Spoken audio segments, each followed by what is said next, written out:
Hello and welcome to the Craft Beer Corner. For today's beer review, we are going to be jumping into a couple of sour beers, and they both have additives in them. And as an added bonus for me personally, they are both beers from breweries I've never had anything from prior. So these will be the first beers that I will have ever sampled from both brewers.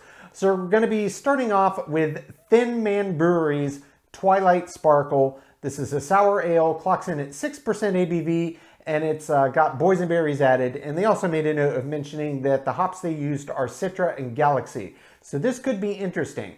They're based out of Buffalo, New York. Moving on to number 2.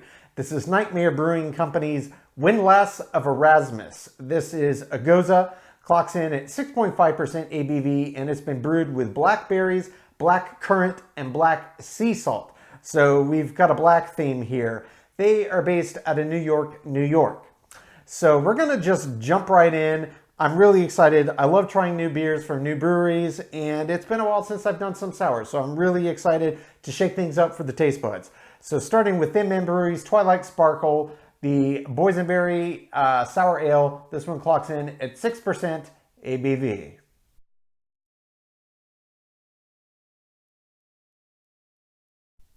Okay, so jumping right into the first beer of today's sour beer review, we have got Man Brewery's Twilight Sparkle. This is a boysenberry sour ale, clocks in at 6% ABV.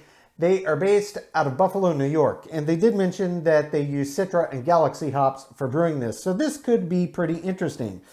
Starting off, in terms of label art, it's probably hard to tell in the camera, but it does have a slightly shiny or holographic effect on all the colors. And what you're looking at here is what most looks to me like a bunch of brightly colored unicorns and Pegasus all over the can. So very neat. Twilight Sparkle. You know, I'm not sure where the name comes from, but nonetheless, that's what it's called. So let's get this cracked.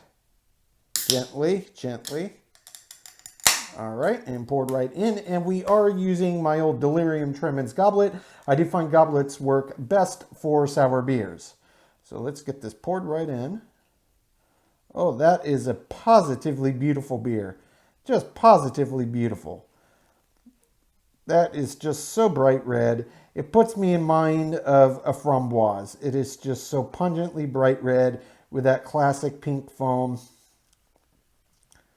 It is a stunning, beautiful beer to behold in the glass. No question about it. All right, and it is quite effervescent. It's forming ahead at the start, but I imagine that's going to get out of the way relatively quickly here. Holding this up, yeah, this is just a deep, true ruby red. It is absolutely beautiful. I mean, there's no question about it. This is a bloody beautiful beer. It's just beautiful.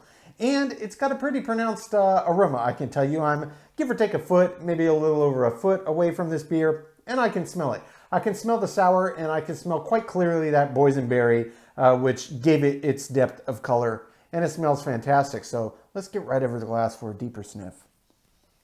Oh gosh, yeah. Yeah, that smells so sour and so tart, and that boysenberry is coming through so clearly, just positively clearly. It smells very fruity, very sour, very tart, so I'm expecting this beer is going to be pretty big and bold and have a big punch. I'm most curious, though, to see how this Citra and Galaxy plays in. We don't know what volume they used, if they did any kind of dry hopping. Not very typical in a sour, but they did mention, and those are high alpha acid content hops. So let's jump in and just see what's in store.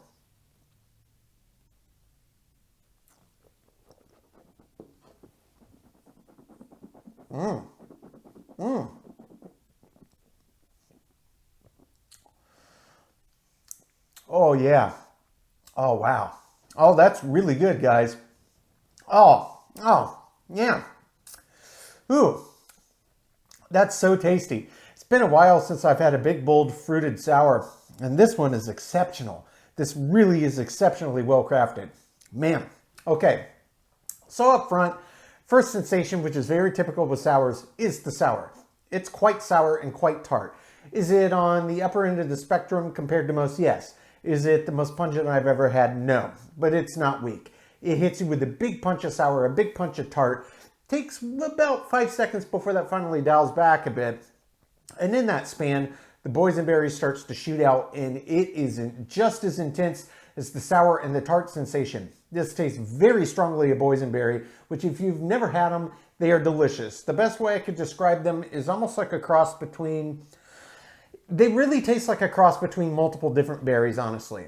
They share a lot in common with raspberries, but they have this more flavor intensity to them that kind of reminds me of a cross between a blackberry and a blueberry, and even just a suggestion of a strawberry. So like all of your favorite berries kind of combined into one, that's really what a boysenberry does taste like. They are absolutely delicious, and it works in a beer. This is such a great choice, and this is so well done.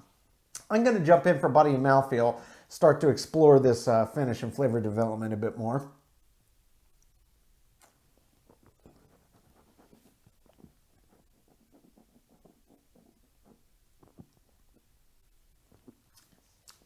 Body on this is much larger than you would expect, both for the style and for the ABV.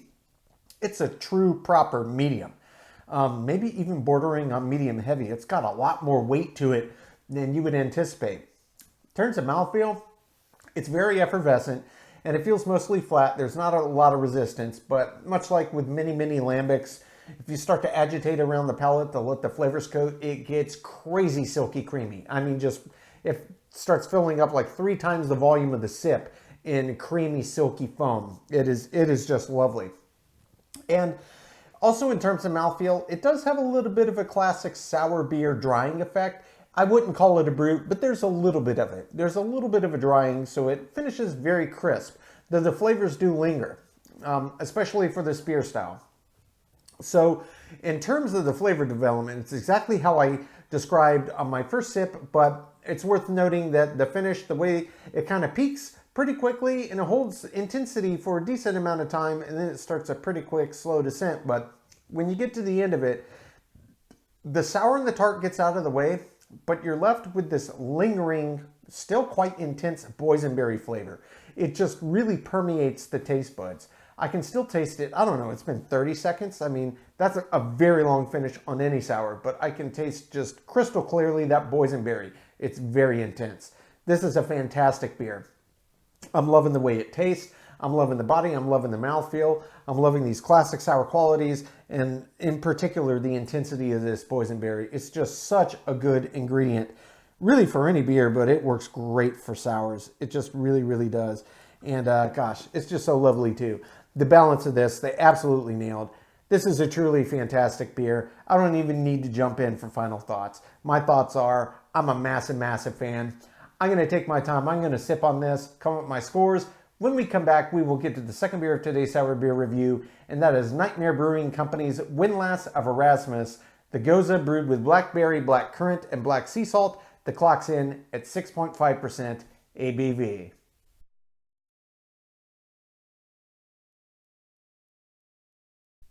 Okay, moving on to the second beer of today's sour beer review, we have got Nightmare Brewing Company's Windlass of Erasmus. This is a gose, clocks in at 6.5% ABV, and it's been brewed with blackberry, black currant, and black sea salt. So we've got a black ingredient theme here. They are based in New York, though it is worth mentioning that this was brewed and canned by Dorchester Brew Company in Boston, Massachusetts for Nightmare Brewing Company. So, nonetheless, first beer I've ever had from Nightmare, and yeah, this art is disturbing, to say the least, on the can. It looks like some medieval torture device with a Grim Reaper manning it. I don't even know. It looks like somebody's having their entrails ripped out with an onlooking crowd. It's kind of creepy, but very cool art style. I like it. It looks like pen on paper. Nonetheless, let's get this cracked gently. All right. Get this poured right in the glass. And this one looks remarkably similar to the last. Nice deep ruby red color. It's very lovely in the glass. Looks quite nice. Very effervescent as well. It's forming a little bit of a head, but I think it's going to get out of the way pretty quickly on this one. Let me turn that art back around for you to admire. Yeah, that's a true deep ruby red. It just looks lovely. Kind of the telltale, kind of light pink foam on the bit of the head that did form. Let's give this a sniff. Okay. Yeah, it smells quite nice. You can definitely smell the black currant in there, and you can smell the sour and tart of it, and a little bit of the brininess that goses are known to have. I am picking up just a hint of blackberry, but it's not a super pronounced aroma. Overall, it's more sour and tart and brine dominant. But it does smell quite nice. It looks great. That head's already completely out of the way. So let's dive in, see what this one's about.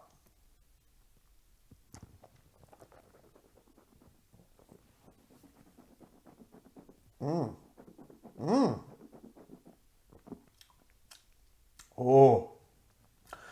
Oh, this one's really, really quite nice. Another really, really good sour here. Been a while since I've done a sour review, and both of these, my initial reaction, are just fantastic. They do share some commonality, just in ways that they present themselves and the fruit-forward natures of them, but these are both very well done. Now, just a standard sour ale versus a gose. A gose is a very specific type of sour ale, whereas a sour ale is just kind of a generic umbrella term for an ale that's soured.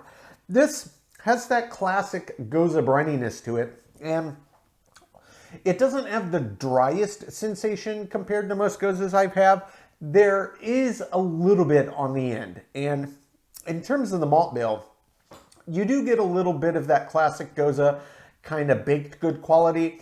There's some kind of toast and biscuity elements, but frankly, the fruit additives in this are so pungent and so bold and forward that they're kind of the dominant centerpiece here. You do still get the classic gose malt bill, but they made their additions to the beer kind of the star of the show, and that's not a bad thing by any stretch of the imagination. It's very, very nice.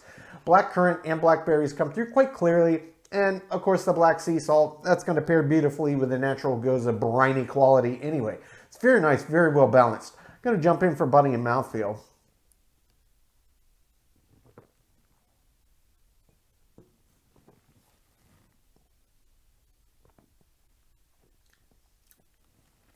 Honestly, this is a surprising gose. For one, the ABV is 6.5. That's quite a bit higher than your average gose. Not unheard of, but it's getting on up there in the range for this beer style. And with that, the body does have a lot more presence to it than your average gose, to be certain. I would say it borders between a strong medium and the low end of medium heavy. It's got real presence on the palate.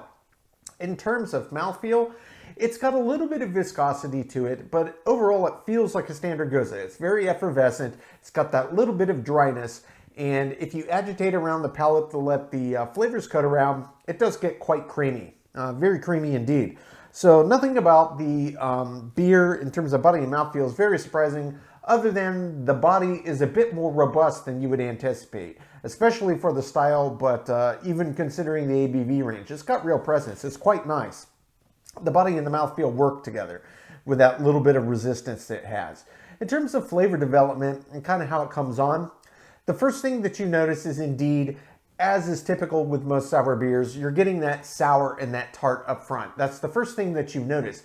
But then immediately, it's just how pungent and how forward the fruit that they added in here are. And the brine's kind of lining underneath that, really in tandem with the malt bill. So really, it's the sour tart, and then the fruit additives, and then it's kind of equal playing for the bottom tier, malt bill and the briny quality. It's very, very nice. It's very well balanced. I'm going to jump in for another sip here for finish.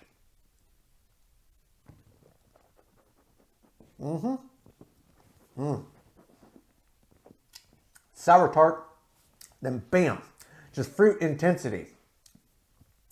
And a little bit of the briny quality comes in there, pairing with the fruit. And then as they all kind of level out to the same playing field and same plane of intensity, that's when the underlying malt bill really starts to marry with that brine back. And it's very, very nice. I really like, I like the balance of this. Letting the fruit be the star immediately after that intense sour and tart punch you get up front, and then having the kind of brine matching very evenly and very well with the classic malt bill, but still that fruit kind of lying on top. It's very, very nice. And the finish on this for a gose, it's pretty long. It's not as long as some that I've had, but it's certainly longer than average, make no mistake. And I think part of it stems from the fact that that nice, crisp, dry, classic gose finish on the back end, there's a little bit of that, but it's subdued. It's a lot more wet. It feels a lot rounder all the way to the end. And that helps these flavors kind of stick around the palate. They don't get dried out of the way. So I can still, in particular, taste that lingering blackberry. It's quite nice. Very, very good beer. I'm going to take my time, sip on this, come up with my scores. When we come back, we will get both beers ranked from top to bottom.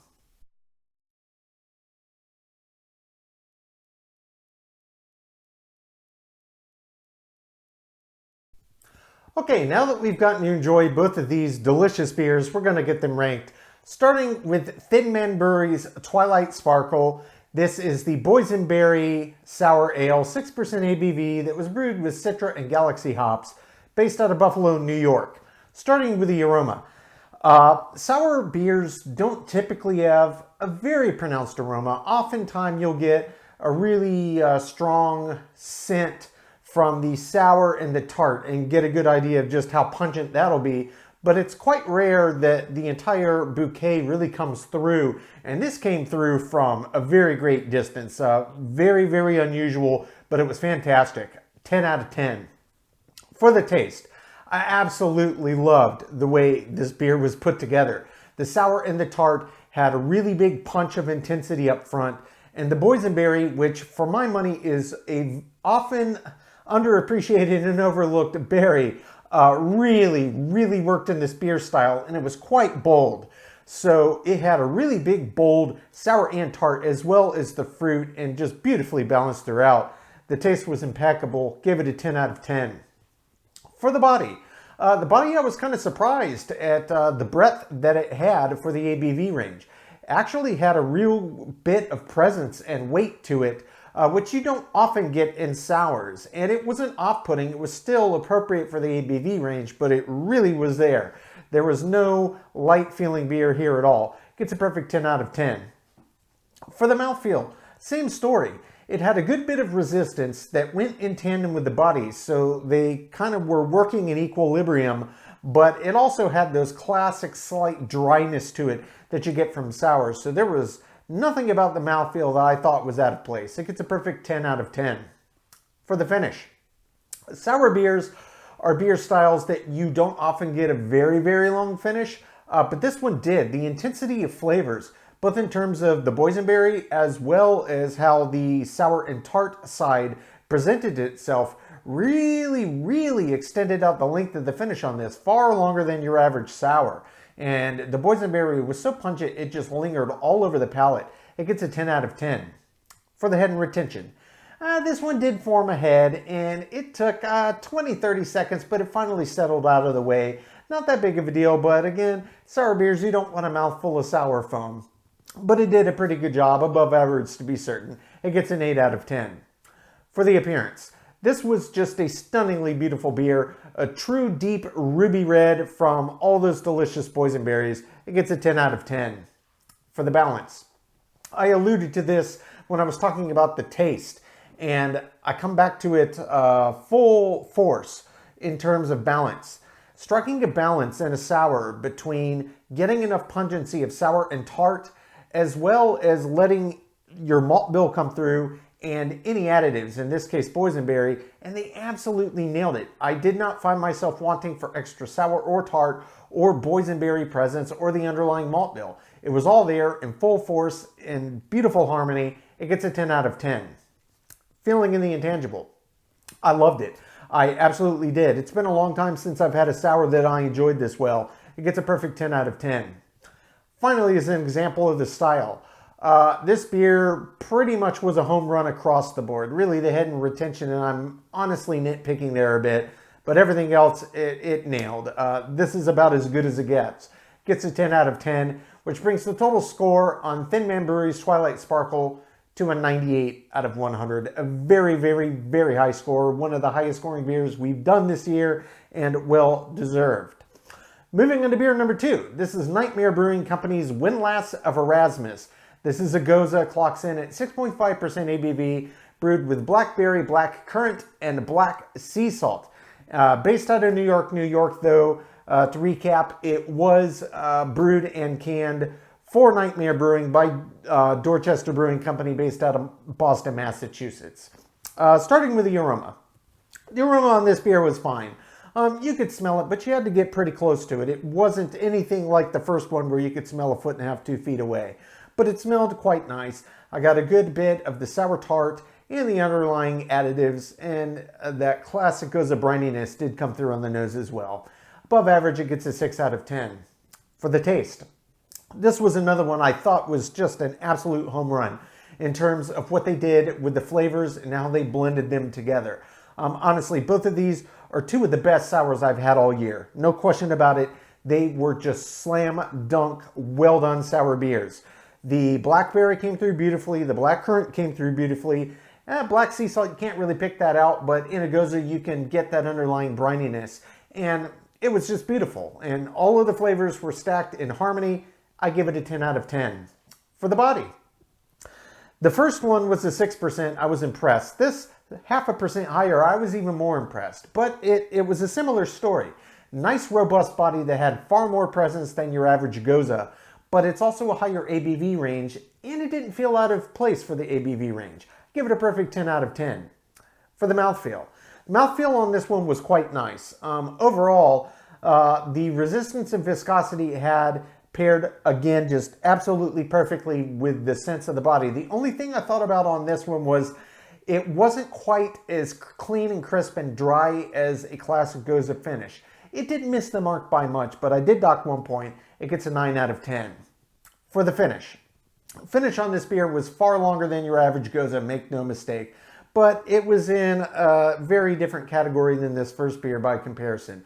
It was long for the style, but the flavors didn't just permeate the palate like the first beer did. Still above average though, it gets a 7 out of 10. For the head and the retention. This one, just as the first beer, tried to form a head at the beginning, but it was gone very, very quickly. I only docked 1 point, it gets a 9 out of 10. For the appearance, these two beers, honestly, I kind of wish I had them side by side because frankly, my memory tells me they would be indistinguishable. It was a beautiful, true, deep ruby red. It gets a perfect 10 out of 10. For the balance. The balance on this one is basically the same story as what we experienced on the Thin Man. It was just perfectly put together. The right amount of sour and tart, and a big punch of blackberry, blackcurrant, and then the gose brine with that black sea salt. And they all worked together. Nothing fighting for attention. It gets a perfect 10 out of 10. Feeling in the intangible. Another one, I absolutely loved it. It gets a perfect 10 out of 10. Finally, is an example of this style.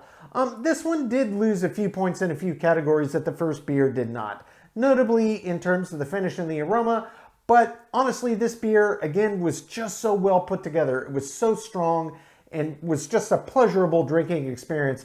I didn't dock any points as an example of his style. I think if you're going to make a gose and add stuff to it, this is a wonderful example of how to do it properly. It gets a 10 out of 10, which brings the total score on Nightmare Brewing Company's Windlass of Erasmus to a 91 out of 100. So two beers that are in the 90s, which there's not a ton, but these were both well-earned scores on both of these beers. Only 7 points apart, a 98 and a 91. Honestly, if you're a fan of just standard sours or goses and you like the additives in these, there is not a bad pick among the two. Two of my favorite sours I had all year, to be certain. Folks, that's today's review. As always, I do sincerely appreciate you tuning in today. Please don't forget to like, comment, and subscribe. And if you would like to stay in the loop when our videos go live to YouTube, you just click the notification bell icon. It's right next to the subscribe button. Until next time, keep it beer, keep it craft. We'll see you on the next one. Cheers.